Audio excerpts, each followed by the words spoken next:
দেখুন এখন কিন্তু মিষ্টিগুলো দেখতে কতটা সুন্দর লাগছে, একদম নরম। দেখুন কতটা সুন্দর হয়েছে।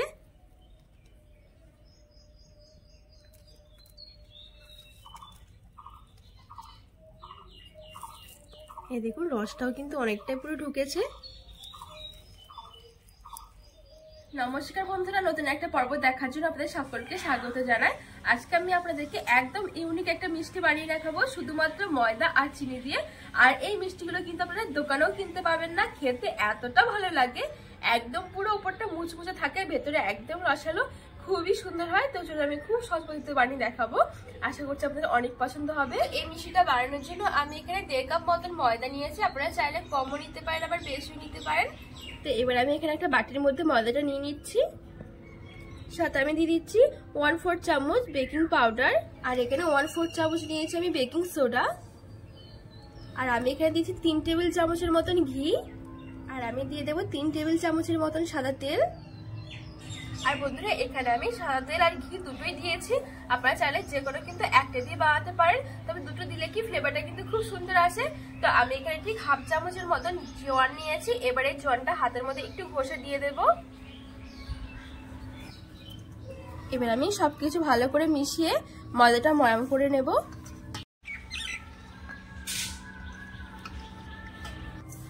তো এখানে আমি তেল আর ঘিটে দিয়ে খুব সুন্দর করে ময়দাটা ময়াম করে নিয়েছি। আর এখন দেখুন ময়দাটা কিন্তু চাপ দিলে খুব সুন্দর জড়ো হয়ে যাচ্ছে, ঠিক এরকম করে কিন্তু ময়ামটা করে নিতে হবে। এবার আমি এখানে দিয়ে দেব 2 টেবিল চামচের মতন টক দই।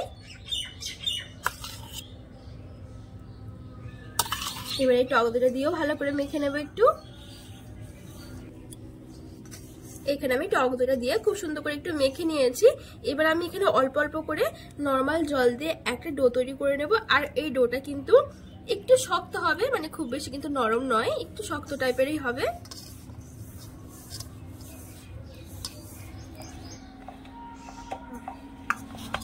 তো এখানে আমি খুব সুন্দর করে ডোটা মেখে নিয়েছি, ডোটা কিন্তু আমি একটু শক্ত মেখেছি।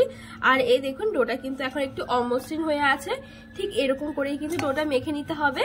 এবার আমি এখান থেকে অল্প অল্প করে ডো নিয়ে চলো এবার মিষ্টিগুলো তৈরি করে নেব।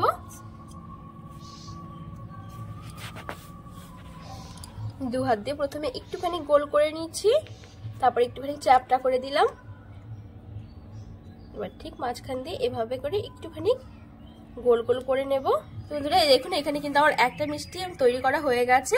আর আজকের মিষ্টিগুলো ঠিক এরকম করে তৈরি করে নেব। আর এখানে দেখুন এবড়ো খেবড়ো হয়ে আছে, আর এই এবড়ো খেবড়ো থাকলে কিন্তু মিষ্টিগুলো অনেক বেশি ভালো হবে খেতে।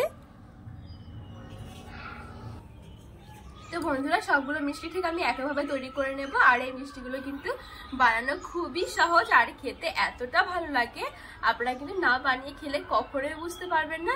আর আপনারা কিন্তু এই মিষ্টিগুলো বানিয়ে অনেকদিন পর্যন্ত কিন্তু বয়ামে ভরে রেখেও দিতে পারবেন। তো বন্ধুরা এখানে দেখুন আমার সবগুলো মিষ্টি তৈরি করা হয়ে গেছে, আর আমার এখানে কিন্তু অনেকগুলো মিষ্টি হয়েছে। তো চলুন এবার আমি মিষ্টিগুলো ভেজে নেব। তো এবার আমি এই মিষ্টিগুলো ভাজার জন্য কিছুটা তেল একদম হালকা করে একটু গরম করে নেব।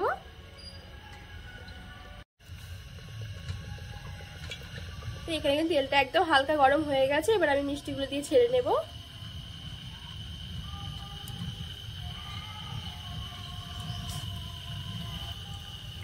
এবার আমি এই মিষ্টিগুলো একদম হালকা আছে ভেজে নেব।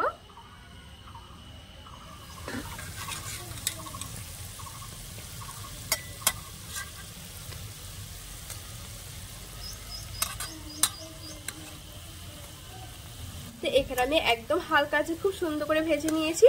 আর এখন কিন্তু অনেকটাই পুরো মুচমুচে হয়ে গেছে, আর এই দেখুন দেখতে কতটা সুন্দর লাগছে।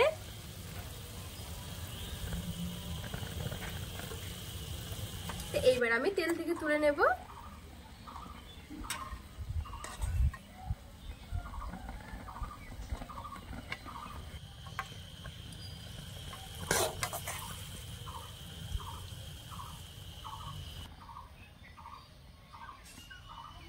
আর বাদ বাকিগুলো আমি একইভাবে ভেজে নেব।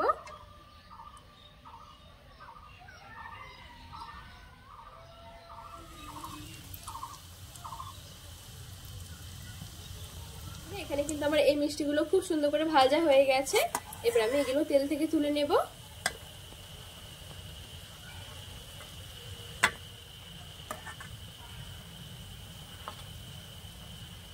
কড়াই বসিয়ে চিনি শিরা তৈরি করে নেব। এখানে আমি 1 কাপ মতন চিনি নিয়েছি, চিনিটা এখানে কড়াইয়ের মধ্যে আমি দিয়ে দিচ্ছি। আর সাথে আমি একটা ফেটানো এলাচ দিয়ে দিলাম, এতে করে কিন্তু ফ্লেভারটা খুব সুন্দর আসবে। 1/2 কাপের মতন জল। এবার আমি চিনিটা ভালো করে গলিয়ে একটা ঘন চিটচিটে শিরা তৈরি করে নেব।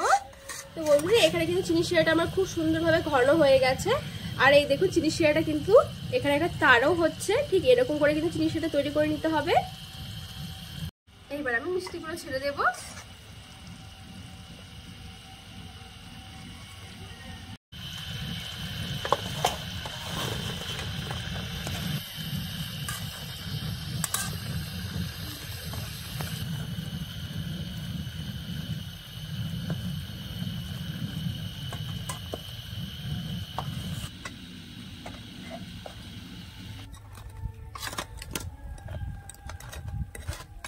তো বন্ধুরা এখানে কিন্তু আমার চিনি শিরাটা দেখুন খুব সুন্দরভাবে কিন্তু শুকিয়ে গেছে। আর এই দেখুন এখন কিন্তু মিষ্টিগুলো দেখতে কতটা সুন্দর লাগছে। এবার আমি আঁচটা বন্ধ করে দিয়েছি, আর এখন কিন্তু আমাদের পুরো মিষ্টি রেডি হয়ে গেছে। এবার আমি এই মিষ্টিগুলো সাজিয়ে নিচ্ছি, আর দেখুন দেখতে কতটা সুন্দর হয়েছে। আর দেখতে বন্ধুরা যতটা সুন্দর, খেতে কিন্তু তার থেকে অনেক বেশি মজার। আপনারা কিন্তু না বানিয়ে খেলে কখনো বিশ্বাস করবেন না যে কতটা ভালো লাগে। তো এবার চলুন একটা মিষ্টি আমাদেরকে ভেঙে দেখায় যে কতটা সুন্দর হয়েছে।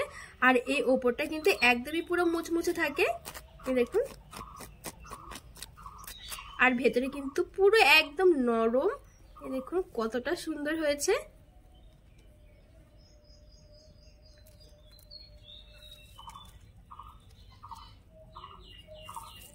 এই দেখুন রসটাও কিন্তু অনেকটাই পুরো ঢুকেছে।